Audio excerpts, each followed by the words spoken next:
today we are looking at essential question number 5. What kind of voice will be most effective in this form of writing? And that form is poetry. So we're going to look in the style at style learning target number 2. So please date that 4/11. And we are looking at I can use rhymes and other repetitions of sounds on a stanza of a poem. So instead of you looking at rhymes, I want to look at other repetitions of sounds for this learning target today. And we're going to talk about the concept of using repetition as well as alliteration within our writing pieces. So repetition, please get this definition down. What repetition is when you repeat a word, phrase, or even an entire stanza within your writing. So again, repetition is the repeating of a word, of a phrase, or of a stanza within your piece. Alliteration is another concept that I want you to get written down in the margin there. Alliteration is the repetition or repeating the beginning consonant sound in a word. So like she sells seashells by the seashore is alliteration because it's repeating that consonant sound at the beginning of the word.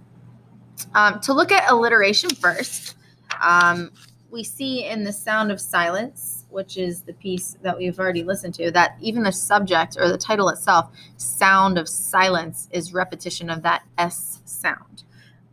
We also see repetition in several lines. Left its seeds while I was sleeping. There's alliteration of that S sound in that line as well. Down here in the final stanza of The Sound of Silence, we have, and the sign said words of the prophets written on the subway walls. You hear that S sound throughout it, so it's also alliteration. I find it interesting that the author chose to repeat with alliteration that S sound, because a sound that starts with an S sort of sounds like a whisper. That S sound almost needs to be whispered as you say it, because it's almost like a quiet sound when you say s.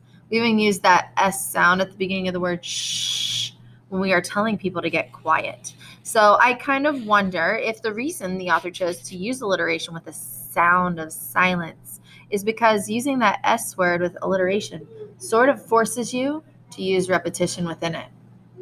Now let's look at our new lyric today. That new lyric is where we are going to get into that idea of repetition or the repeating a word, phrase, or stanza within a piece. And that new piece is Meant to Be. So we're going to take a few minutes here and listen to the lyrics Meant to Be. As you hear the song being played, please look for repeated words, repeated lines or phrases, and repeated stanzas that jump out at you. And then we'll take a few minutes to talk about it. Okay, let's talk about it. In Meant to Be, the biggest thing that really jumped out at me as being a repeated line is that idea of where in this, obviously we're going to have a whole repeated stanza because we call those choruses in song lyrics. So we have the repeated stanza because those are choruses within the song where it talks about if it's meant to be, it'll be, it'll be. I think from within the repeated choruses, the most prominent words that jump out at you is that idea, it'll be, it'll be, it'll be, it'll be, it'll be, it'll be. It seems to jump out at you. And the funny thing about the message in this piece and the use of it'll be as a repetitive thing is the message of this piece is sort of, let's take things slow in our relationships and hope it works out because it can and it cannot. So relationships may or may not work out is sort of the message that this piece is conveying.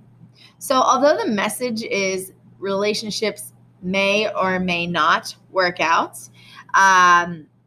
it's funny that they choose amid that message of you never know if it'll work out or not to repeat it will be, because it's sort of suggesting the author or the speaker in this piece is sort of suggesting by repeating the it will be part that they are positive their relationship will work out.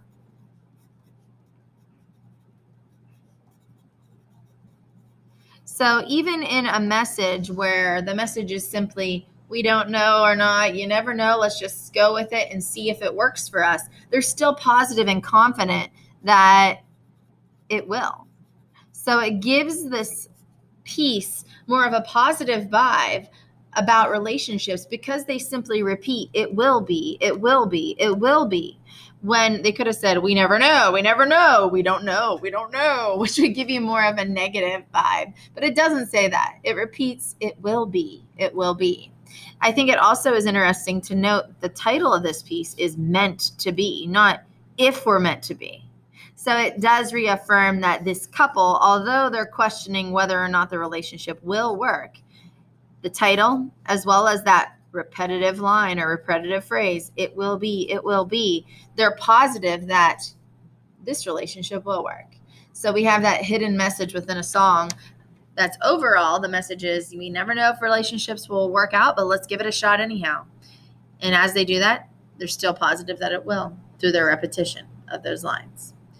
So use repetition in your pieces. Don't just notice, oh, gee, I've repeated myself. I have used repetition without meaning to. No, purposely use repetition.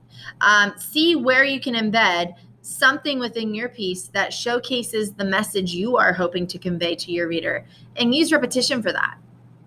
Use alliteration in a manner that helps to reiterate an aspect of your piece.